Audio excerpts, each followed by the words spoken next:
Le fatalisme du karma démystifié.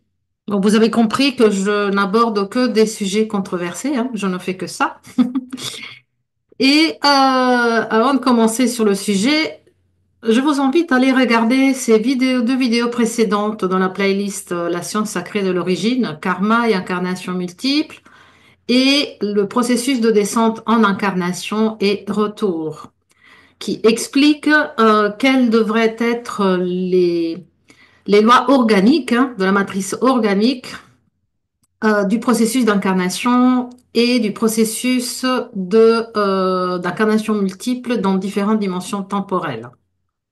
Ça explique un petit peu le projet originel, le projet divin, hein, auquel on est en train de retourner, parce que malgré ce que je vais raconter après, soyez rassurés, le cycle d'incarnation forcée que je vais décrire a été réglé, si vous voulez, et on est en train de revenir petit à petit vers le processus organique de choix d'incarnation et de choix de départ de cette matrice.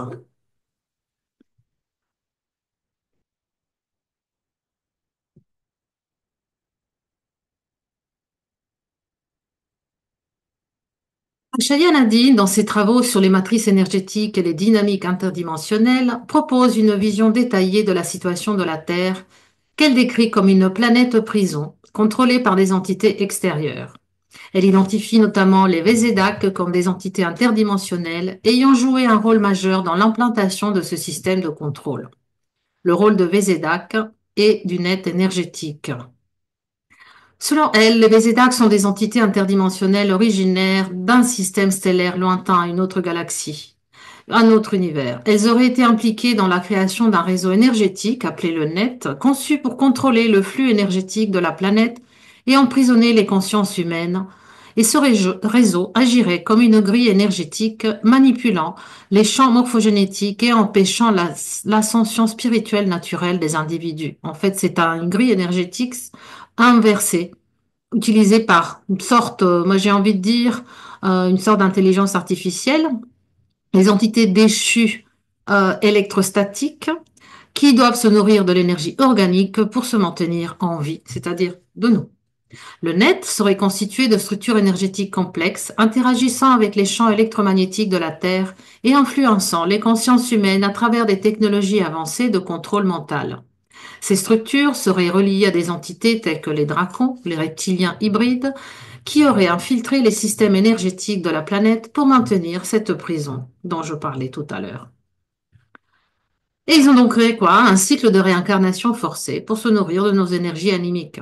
Dans cette perspective, la réincarnation ne serait pas un processus naturel d'évolution spirituelle, tel qu'ils l'ont conçu dans la matrice inversée, mais un mécanisme imposé par ces entités pour maintenir les âmes humaines dans un cycle sans fin. Les individus, après la mort de leur corps physique, seraient capturés par cette grille, le net, et renvoyés sur Terre dans des nouveaux corps, sans souvenir de leur vie antérieure, comme c'était précédemment prévu, hein, perpétuant ainsi leur emprisonnement. Ce processus est renforcé par des technologies de contrôle mental, telles que des implants énergétiques et des programmes de lavage de cerveau qui effacent la mémoire des individus et les empêchent de se libérer de ce cycle. Il faut ajouter aussi qu'ils ont intervenu sur les cycles de temps et ils ont fait en sorte que la durée moyenne de vie d'un être humain soit relativement réduite afin de lui empêcher d'évoluer en conscience vers une sortie de cette grille prison en conscience après la mort. Les interventions des gardiens et la mission de réclamation. Face à cette situation, Achalia Nadine évoque l'existence donc des groupes des gardiens, des entités bienveillantes et interdimensionnelles engagées dans une mission de réclamation de la Terre et donc de sa situation originelle. Cette mission viserait donc à libérer la planète et ses habitants de l'influence des Vésédaques et de leurs alliés en rétablissant les matrices énergétiques naturelles et en permettant aux consciences humaines de s'élever vers des dimensions supérieures.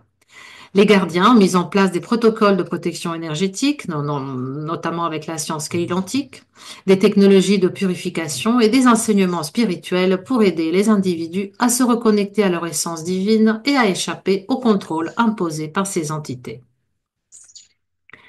Maintenant, la suite du récit, dérive d'une triangulation d'informations de deux, trois groupes et puis de ma propre intuition astrale concernant des projections astrales dans ce qu'on appelle le voyage après la mort physique du corps. Donc ces projections confirment ce que Ashayana nous a raconté tout le long de ses transmissions, c'est-à-dire qu'il existe des forces situées au-delà de notre planète qui ont donc la capacité d'influencer ce qui se passe ici. Et le conflit est bien plus vaste qu'il ne concerne simplement notre système solaire. Pourquoi?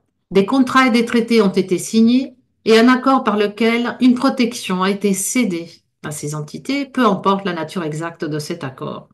Il y a eu une forme de conquête par une entité tierce, extérieure, venue par domination, et qui a instauré ce qui existe ici aujourd'hui. Il existe une spirale énergétique qui émerge du sommet de la tête du crâne de l'individu en provenance de son système interne. Et lorsqu'on observe cette quantité massive d'énergie émise, on comprend qu'elle représente essentiellement ce qu'est l'âme, la libération de l'intelligence de l'esprit hors du corps physique. Cette énergie est alors envoyée vers un lieu décrit comme une sorte d'autoroute cosmique. Cependant, une technologie non organique autour de la Terre a donc empêché l'âme d'atteindre cette autoroute. Il semblerait que si l'on parvient à atteindre donc cette autoroute, on peut aller à peu près n'importe où, c'est-à-dire que l'âme a le choix de se déplacer dans cet univers ou peut-être même dans d'autres en fonction de ce que l'envie d'explorer au niveau de la conscience, de l'évolution de la conscience. Et pour que ce processus fonctionne correctement, c'est-à-dire pour réellement atteindre l'état d'ascension, la position et l'angle sous lequel l'on quitte son corps sont très importants. L'âme est au courant de cela. Cette idée rappelle comment les Égyptiens évoquaient les expériences de sortie du corps et accordaient une grande importance à l'angle sous lequel le corps était allongé. Ainsi, à la mort du corps, l'âme devrait sortir sous un angle de 45 degrés, sans quoi elle restait piégée dans le système d'emprisonnement, était refractée et revenait dans un nouveau corps. Et il est intéressant de noter que l'angle de 45 degrés est celui à la base de toutes les géométries de la science kéylontique, de la manifestation de la Trinité originelle au pilier de la roche et de la géométrie de la spirale Christ,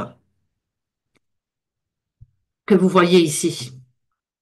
Il existerait donc une sorte de corps de sécurité et que si l'on parvient à sortir sous le bon angle, un groupe attend pour nous aider à quitter le système définitivement. Bon, je suis bien confiante que le piège est pratiquement détruit et que de toute façon, notre âme a déjà décidé, en fonction de la justesse de notre évolution individuelle, où se situer et comment éventuellement sortir de cette forme d'emprisonnement éthérique de la matrice inversée. Donc cela crée quoi? Le karma. Mais qui a créé le karma? Qu'est-ce que c'est que ce karma? Donc on y croit, on nous a, même dans la philosophie tibétaine, le bouddhisme aussi, croit au karma et à ses effets sur plusieurs vies, en fonction des actes que l'on accomplit. C'est-à-dire que si l'on vit une bonne vie, ben on accumule du bon karma. Et en revanche, si on vit une ou plusieurs vies remplies de crimes et d'actes malfaisants, ben cela entraîne l'accumulation du mauvais karma. Et tant que ce mauvais karma n'est pas purgé, on reste prisonnier de ce cycle.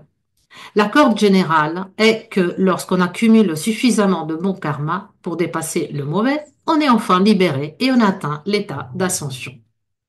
On est vraiment infantilisé. Pourtant, cette logique est absurde. Comment pourrait-on corriger des erreurs passées dont on n'a aucun souvenir? Parce que nos souvenirs ont été éliminés, ont été gommés, volontairement d'ailleurs. Nos mémoires ont été effacées, notre esprit vidé. Et cela n'a donc aucun sens. C'est un piège mis en place il y a des milliers d'années, peu importe le nom qu'on lui donne. Lucifer, le diable, les êtres extraterrestres, les archontes, peu importe, le résultat est le même. La notion du karma a été inventée par les instances électrostatiques, la matrice inversée, devant se nourrir des faiblesses et traumas humains pour survivre, et ça faisait partie de leur nourriture préférée.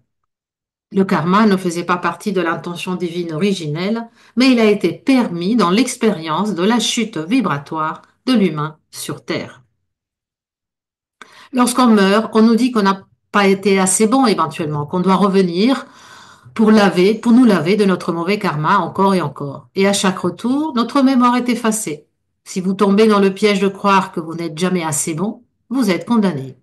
Mais posez-vous cette question. Comment puis-je être tenu responsable de quelque chose dont je ne me souviens même pas? Notre planète innocente a été utilisée à une fin détournée, agissant comme point de contrôle et d'accès pour une force extérieure. Et c'est une fonction délibérée agissant comme une cage. L'humanité a été piégée sur une planète naturellement transformée en camp de réfugiés, caché à la vue de tous. Ce système a été gouverné par une force magnétique qui agite, remue et fonctionne comme de manière cylindrique. Elle tourne sur elle-même comme un filet tissé. C'est un processus de capture et de relâchement à grande échelle. Un immense réseau entoure encore partiellement cette planète, agissant comme un poste de contrôle, un relais, un point d'arrêt, où les âmes sont drainées. C'est une technologie si avancée qu'elle dépasse probablement toute compréhension humaine. Ce système magnétique agit comme un étau serré autour de la Terre. Il s'agit d'un processus mécanique qui utilise des technologies à ondes électromagnétiques pulsées et bombarde l'individu à son passage. Ceux qui passent se sont perdus, privés de souvenirs. Ce phénomène semble logique si l'on considère la perte de mémoire. Ces âmes sont continuellement renvoyées vers la planète, en tout cas elles l'ont été, et la meilleure analogie serait celle de la lentille gravitationnelle. Si votre âme est une lumière, au lieu de continuer son chemin dans l'univers après la mort, elle est courbée artificiellement par une structure qui la renvoie vers la Terre. Chaque fois, la lumière est réfractée et ramenée ici. Le fait de renvoyer les âmes vers la Terre produit de l'énergie à l'intérieur de cette structure artificielle gigantesque. L'esprit et le corps des individus sont alors fragmentés, les rendant confus et bouleversés. Quelque chose est extrait d'eux sans qu'ils en aient conscience. Une sorte de récolte d'énergie organique a lieu à chaque fois qu'une âme s'élève et puis est réfractée vers le bas. C'est une sorte de moisson généralisée de l'humain. Et tout ce système est toxique, mais j'ai envie de dire, a été toxique jusqu'à maintenant. Le nombre d'âmes piégées dans ce cycle de réincarnation crée une instabilité nécessaire à un certain processus alchimique. On est pris, on est jeté à nouveau dans ce monde et on n'en a aucun souvenir. Le processus naturel ne produirait pas ce que ce tiers désire, c'est-à-dire une forme d'énergie nourrie par la confusion et la colère issues de la captivité. Mais soyons rassurés, je vous montre ici le symbole de la vie éternelle, hein, le lemniscat. On est arrivé à un point, il faut se souvenir que là, on est en train d'atteindre le point zéro, le point de rencontre des forces se miroitant les unes les autres, pour pouvoir atteindre une autre conscience, une autre évolution de conscience. Nous sommes dans l'ère de Verseau, les informations cosmiques qu'on reçoit, les informations solaires reliées au soleil central, sont en train de défaire complètement cette grille énergétique inversée. Et on est voué, à mon avis, d'ici à peu près 30 ans, avant même 30-50 ans de notre temps linéaire, à comprendre la puissance de la technologie humaine et à sortir définitivement de ce qui a été le piège d'une réincarnation forcée dans un temps limité. Nous pourrons accéder à une sorte de vie éternelle, de transformation chimique et alchimique de notre corps physique, vers une évolution, vers un corps cristallin, un corps éthérique, un corps de lumière, et on aura le choix dans quelle dimension on aura envie de voyager. C'est en cours, soyez rassurés, la prison est en train de s'effondrer.